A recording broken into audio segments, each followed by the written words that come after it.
Right, this is now take 2 of the commentary on this video. Joining me today is Ash Smith. Hey! And we're going to be watching the Nogi Subonly match I had. This is the Brighton Open. It's the same one that I've already done the previous 2 commentaries for. So 3, 2, 1, let's jam. So I'm against a guy called Callum. I've gone against him before. We've gone against each other about 4 times before this, which is weird because surely there's like more people in the world than just me and him that do this sport. Yeah, weird. I think I just turned purple belt as well. Yeah, hit my face there. Hit my face on the mat and it dazed me. Good initial sprawl followed by just folding in half really. Get your hooks in here. Hook sight in. That's good elevation. Yeah. So here I was trying to elevate him into like a saddle entry and I almost get it there. But he takes a leg out and I think I just linger too long on a lot of these leg entries. Here he goes for a darce. He's trying to darce the darce queen himself. So I was with the darce defenses like that one, I'm always conscious of the position I'm going to be in once I escape, because I think a lot of people they get stuck into like just flattening out and then they end up just getting darced again. Yeah, that was cool. So I end up it's good now that I ended up in this kind of half guard. And I was trying to set up triangles here. My strategy initially was to attack the legs. I never really forgot that strategy, but here he was kind of tripoding really well, preventing me from climbing. You can see it a lot in this clip. Like a lot of times where I start to climb and work on isolating a limb, it was pretty difficult to actually do that. And so it's just a continuous pummeling battle to this inside position, and then constantly trying to just step over when I'm being blocked, which is really annoying. But it is what it is. I think had I kind of refined my approach a bit more, instead of just kind of chucking stuff at a wall, I think I probably would have been a bit more fluid in my ability to change stuff. Here, when you're struggling to climb up because he constantly tripods and then disengages, I think to focus on the arms, the 2-on-1, and get an arm across would be. Yeah, definitely. He's square on, isn't he? Yeah, exactly. So, a simple thing I could have done was just get any kind of elbow across his body position. That would have been a really nice way to create that 1 in, 1 out situation that is absolutely necessary for a triangle. And then if he tripods when you've got an arm across, it gives you the back basically. Like here I get pretty close to it, but he just jams that shoulder through. So it was good stuff on his part to actually just keep re-establishing a better position.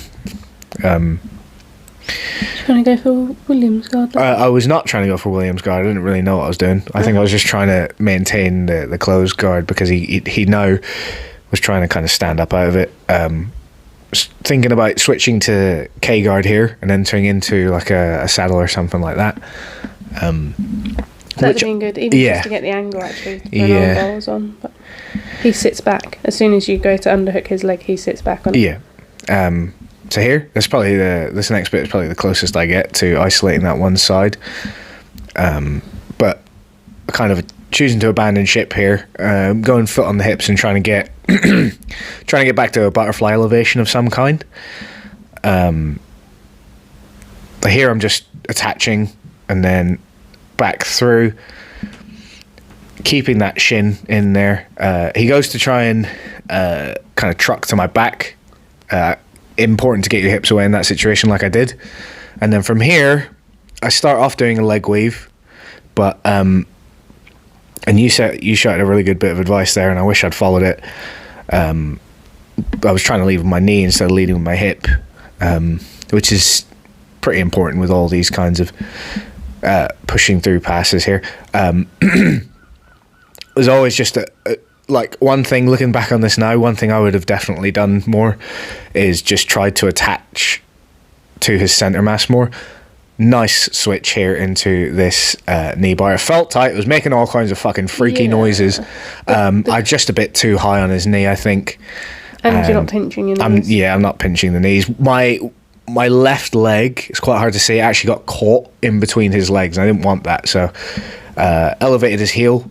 You can't step down if you're elevating your heel. Here, had I passed like this previously, I probably would have achieved that pass. Yeah. In that previous passing engagement. You do a good job here, but you are constantly stepping into his guard. Yeah, I think that's just a bad habit. Like, I don't do that anymore, but I definitely was doing it here. Here was a nice one. I went for that attacking the main leg, switch to the secondary leg. Here I fully commit to a saddle, and I'm pretty close to exposing the heel, and then the match ends. Annoyingly, regulation time ends. Now, because it's sub only, and this was the rules for the Brighton Open, referee did not like me taking more than 4 seconds to try and stand up there either. He's just explaining. There's no. It's just another sub only period of 2 minutes. Yeah, I think. Yeah, you stepped back into his guard. Yeah, I didn't need to step into his guard there. I should have just kept going. Pretty tired at this point. You know, it is what it is. This underhook control is so important when isolating any limb to try and cause a submission, because once you attach to the shoulder, you're always behind the elbow. If you're behind the elbow, they can't re-weave. It's only when you slip above the elbow that people can weave back in. I gave up on it there. I think at this point I'm just trying to chuck any kind of sub attempt I can at him to win by sub. Yeah. He's still got your leg trapped, which is annoying. Yeah, but the underhook, you had a perfect opportunity to spin round. Annoyingly, I can usually finish Darces from here, but I couldn't really do it from here. Knee cut, trying to go to north-south, getting back to controlling his centre mass here, and then I'm back underneath the arm at the elbow. I went to try and spin through, and he counter-rotated really well. We ended up in a front headlock here. I was dead tired. Thinking about maybe going for sliding through for an anaconda here. Looking at the time, only had 30 seconds. I thought reasonably what I'd be able to finish, and an anaconda was not anywhere near the top of the list for things I could finish when I was tired. I thought you were going to go for an arming guillotine because you've been practicing them before this. I had, but yeah. And then right here, video cuts off, but we end up in a draw. Yeah, what were your thoughts on that match? It was good. I think if you have that match now, you've made so much improvement. Right. Like, it's weird. I don't know how long ago it is, but there's a lot of improvement since then.